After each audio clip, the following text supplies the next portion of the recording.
Bonjour et bienvenue dans la seconde édition de la Masterclass. Nous accueillons aujourd'hui Monsieur Olivier Schmitt, docteur en relations internationales et actuellement professeur à l'Université du Sud-Danemark.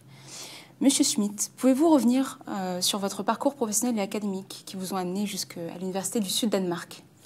Bonjour, merci. Alors effectivement, dans mon parcours académique, je suis diplômé de Sciences Po à Aix-en-Provence. J'ai fait un deuxième master à l'Institut des hautes études internationales et du développement à Genève.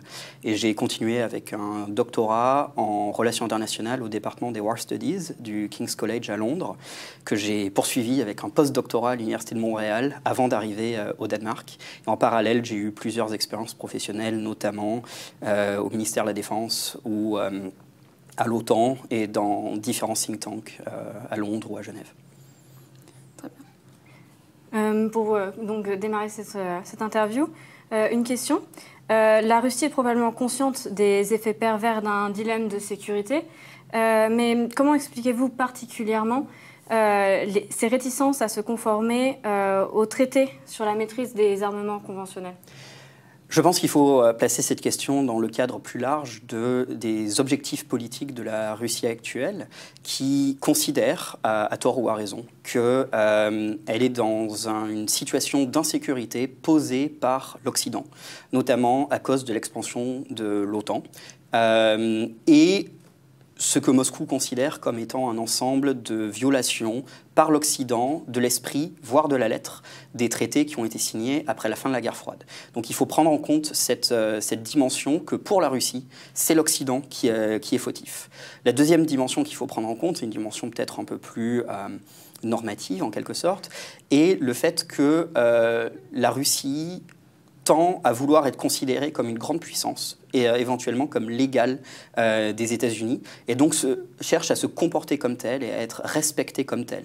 Donc cette combinaison d'une véritable angoisse vis-à-vis de sa propre sécurité et une recherche du statut international la conduit à un certain nombre d'actions qui effectivement tendent à remettre en cause ce que nous, en Occident, pouvons considérer comme des éléments fondamentaux de notre sécurité. Mais du coup, il est important de se mettre à la place de la Russie,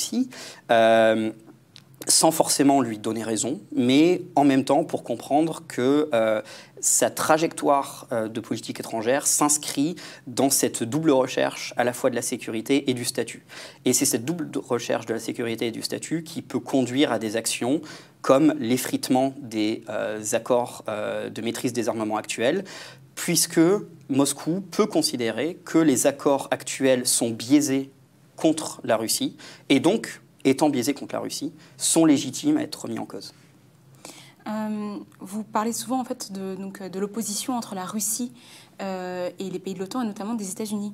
Mais quelle raison vraiment y a-t-il aujourd'hui pour que ces deux pays, notamment la Russie et les États-Unis, s'opposent? Quelle est la source en fait de cette méfiance et de cette inquiétude vis-à-vis de la sécurité Alors des sources, elles sont multiples. Il y a du côté de la Russie, comme je l'indiquais tout à l'heure, une perception du fait que l'Occident a rompu un certain nombre d'engagements qui avaient été pris et que du coup l'extension de l'OTAN, notamment aux anciens pays du bloc soviétique, constitue une menace à la Russie.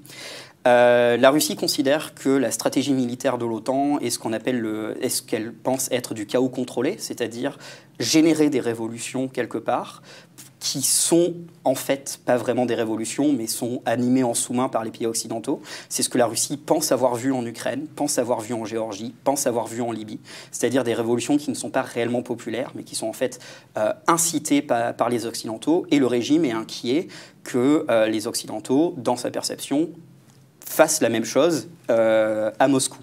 Et il y a aussi cette troisième dimension qui est d'une désaffection des Russes vis-à-vis de la promesse d'une amélioration de leur niveau de vie après la fin de la guerre froide, et au sens où les années 90 ont été très difficiles pour la Russie en termes d'ajustement structurel économique, et ces difficultés économiques ont entraîné une désaffection des citoyens vis-à-vis de ce qu'on leur présentait comme étant le modèle à atteindre, c'est-à-dire la démocratie libérale. Donc ce mélange de perception par la Russie d'actions offensives de l'Occident et une désaffection générale renforcée avec un régime qui est devenu autoritaire au fil du temps, conduit à cette situation de tension. Oui, donc d'une certaine manière, l'OTAN a presque finalement aussi peur de la Russie que la Russie a peur de... Enfin, il y a une certaine réciprocité finalement. Absolument. Les deux camps considèrent que l'autre est l'agresseur. Et les deux camps ont tendance à réagir comme ce qu'ils perçoivent comme des violations. Il faut bien comprendre que, par exemple, la crise ukrainienne de 2014 a été perçue par les pays occidentaux comme une fracture nette vis-à-vis des relations précédentes avec la Russie. Mais pour la Russie, la fracture nette était déjà arrivée bien avant. Était arrivée dans tout un ensemble de processus. Par exemple, l'invasion de l'Irak par les États-Unis et certains de leurs alliés en 2003 a été vue comme une violation particulièrement grave du droit international par les États-Unis, et comme la démonstration que les États-Unis étaient prêts à employer la force militaire pour assouvir leurs objectifs politiques. Combiner cette analyse avec une perception à Moscou selon laquelle les Occidentaux ont comme objectif de renverser le régime, vous avez tous les éléments pour un dilemme de sécurité renforcé. Donc vous pensez que la paix n'est plus leur préoccupation numéro 1 ? Je pense que le maintien de l'équilibre pour la Russie est l'objectif numéro 1. Mais je pense que